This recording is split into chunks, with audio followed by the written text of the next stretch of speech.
Python programming language, tuples.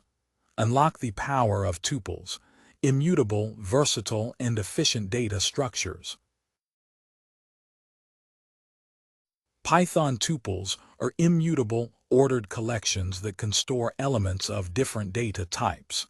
They are defined using parentheses, though brackets are not required.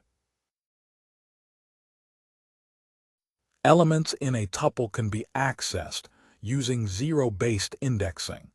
Slicing allows you to retrieve sub-tuples by specifying a range of indices. Tuple unpacking allows you to assign elements of a tuple to variables in a single statement.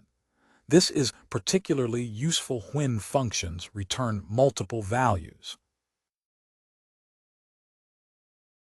Once created, a tuple cannot be altered, which ensures data integrity and reduces the risk of modification errors in your code. Tuples are faster than lists when dealing with fixed data sets and ideal for read-only collections. They can also be used as keys in dictionaries due to their immutability. Thank you for your time.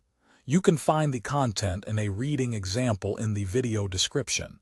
If you like this, give us a thumbs up and subscribe. We create video series for product, brand, and tech promotions. Feel free to reach out.